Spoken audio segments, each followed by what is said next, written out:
Hi, it's Wasabi, welcome back to the channel. Got a battle today on the Normandy map, and we've got Steiff from Fiddy Clan. He's in the Progetto 46 Tier 8 Italian medium premium tank, and we will see some really good play.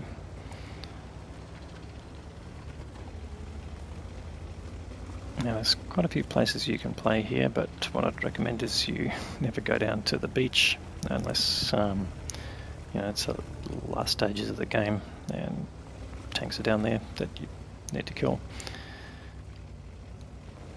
He's coming to a position here where you can basically come from below. It helps if you have good gun depression and you pick up targets there, but nothing spotted so far that he can shoot.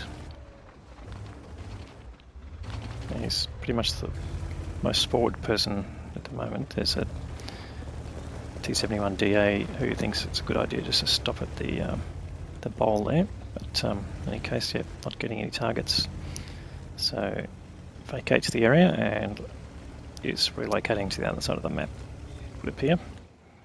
He did get spotted there, and it's a bit of an enemy push happening on that side, so rather than come straight out and continue in front of them, he's just looking for a potential to get some shots. Nothing really transpiring there.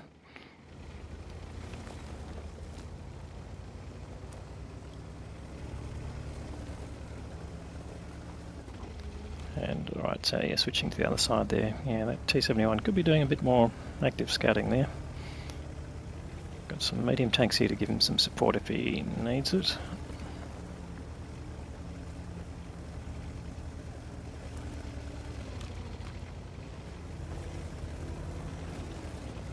Just crossing here again, taking up a slightly more forward position. Alright, now the enemy T71 been spotted down there. Misses that shot there, gets another shot in. Just holds on to his last shot here. One of the issues with the auto reloaders is if you use all your magazine, of course it takes a lot longer to start loading the shells again, so kills you sort of DPM. Okay, he's found an SU-130 PM there. And will he use his third shot? Yes, he does. Yeah, it's probably worth it in this circumstance. The other tanks are reasonably far away, he's not getting challenged, so he can afford the reload time there, and getting the most damage on that TD is probably worthwhile.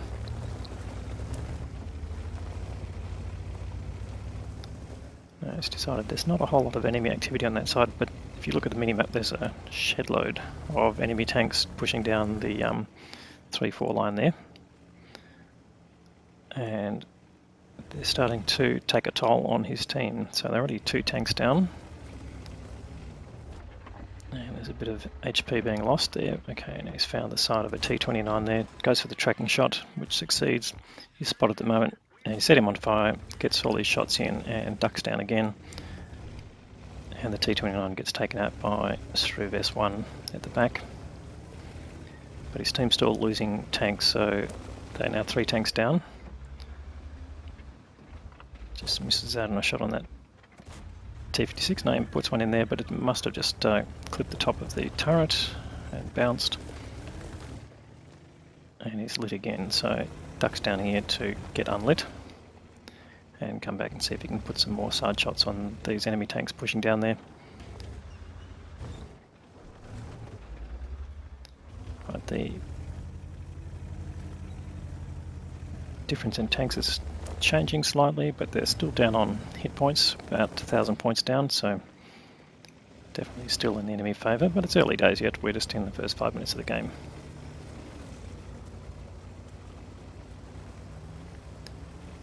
So coming up here, running a wide line here to basically stay out of the line of sight of any of the enemy tanks and come up with a position that again might give him some shots. And here we go, he's got the roof of a Progetto 46, now that one doesn't get in, but the second one does, and he goes for his third shot as a blind shot. Again, definitely worth using it in this circumstance, given his distance and not likely to get spotted or attacked by an enemy, so worthwhile.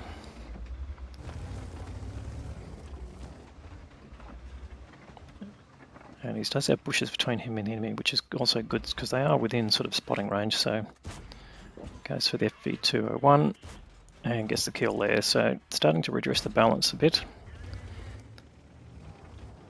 And Staff's ticking over to getting towards 3,000 hit points of damage, which is, a pretty important contribution in tanks, or almost double these hit points. Gets a shot in the Super Hellcat, does get spotted. That probably is the Super Hellcat doing the spotting. But the enemy tanks are getting quite close to him, and the arty starts to take a notice in him. Goes to the Chi Ri, takes him out. So again, getting the guns out of the game, that's important, even if the hit points are much in their favour, because every gun taken out can't shoot back at you. Now there are some one-shottable enemy tanks there, the Progetto there on 22,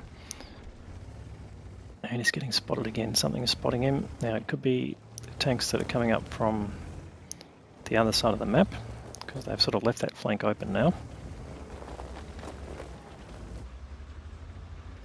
But he does want to be unspotted when he's approaching these tanks here. You can get shots on them, they won't exactly know where they're coming from.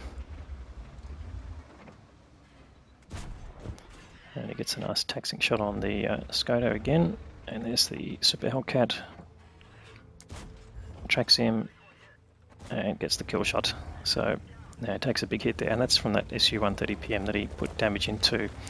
So Staff turns around and looks like he's going to go there and try and get rid of that SU so he can go back and concentrate on the enemy push. So then he's made it all the way back down to the A line there. Shot goes over the top there. SU, now he knows the SU's on a fairly long reload. Will he get there in time before the reload? I'm not quite sure actually. So it's about a 12-second reload on the SU. It's a big gun, and he's one-shottable, so he'll be pretty happy that he got him down in hit points. Snaps in and gets the kill. So it's good. If he hadn't got those damaging shots in earlier, put his whole clip in, he would have taken a few more shots to get rid of the SU. Alright, there's the Skoda T56 now again. Distance, and although he's not that far away, I'm not surprised he's not being lit, to be honest, but maybe it's the bushes there, but Skoda definitely not picking him up. And the Skoda goes down to the Striv. So Staff's on 4 kills now and the Striv's on 3, so they're definitely doing the most in terms of extracting damage from the enemy there. Snaps towards the Progetto, the one-shottable, but doesn't seem to have gone anywhere. And he's finding these great angles where the enemy's just not seeing him. And he gets the kill on the IS-2 shielded. So the Progetto left, no, the Progetto's been taken out by the Striv, so that's 4 kills now to the Striv and 5 to Stife. And they're finally in ascendant, so they've got 1 tank advantage and they've got a decent hit point advantage now, so it's just 2 TDs and an arty left. It's an AT7 that came up fairly forward with the push, and there he's got T25 AT, gets a nice shot into the side, goes for another shot and gets the final shot in and gets hit by the AT7, so it's a bit unfortunate, but he's still got a decent amount of hit points. He's over 600, so plenty to play with there, and he'll come back towards this AT7 and have a full clip by the time he gets there. And he's just under 5k damage now, so he's going to get a good target out of here. Here's the AT7, and he's found the side of him. Goes for the tracking shot, which he does. Shoots for the engine deck, doesn't quite get it. Has the time to go for the side and gets the kill. And now it's just the arty left. So, bit of a race to the beach now. Oh, and here comes the Striv, trying to get some more kills as well. Stife's had 6 kills now, so he has got his top gun. He can't get a Radley Walters now, there's only 1 tank left, but I think he'd just like the extra damage. He's definitely trying to mark this tank, so every bit of damage helps. And where's the M12? Oh, there he is. Oh, trying to do the shotgun. Well, unfortunately, didn't work. Stife gets the kill and the damage, and that is the end of the game. So So there was an Ace Tanker Mastery badge there for Stife, the High Cal reward, Tank Sniper, and the Top Gun for getting at least 6 kills. So you ended up with just under 5.7k of direct damage and 384 of assisted damage there from some tracking, and got 7 kills, of course, as we saw. And let's see how he compared to the team. So he's finished on top with 1553 base experience, very nice level of EXP. Another Progetto did 2.5k, and then a Scotto T56 did 2k, but the rest of them did quite a bit less there. And that's even the Striv, though. The Striv managed to get some kills, but he was really just playing the back, so didn't, I guess, have that too many opportunities to shoot. Enemy Progetto got 5 kills and 3.1k, so shout out to that player, and he'd be feeling a bit unfortunate the rest of his team let him down. But anyway, it was a good pullback and carry from Stife. The Striv contributed well in terms of picking up the kills, which were needed as well, so good in that respect. Now, what did it cost him? Well, he was firing all premium rounds, so he's trying to 3-mark the tank, as I noted. So he fired 36 shots, 31 of those hit, and 27 penetrations out of that. Damaged 12 enemy vehicles. That's pretty outstanding out of the 15. That shows the coverage of the map that he had, and of course a bit about the concentration of the enemies on one side, of course, but nonetheless he managed to get across both sides and then finally to the beach. Now, it didn't have any personal reserves running, so it did cost him some money. In the end, it cost him 29k, but I think that was well worth it in terms of the result, and it would definitely have helped him with his 3-marking, so he'd be pretty happy.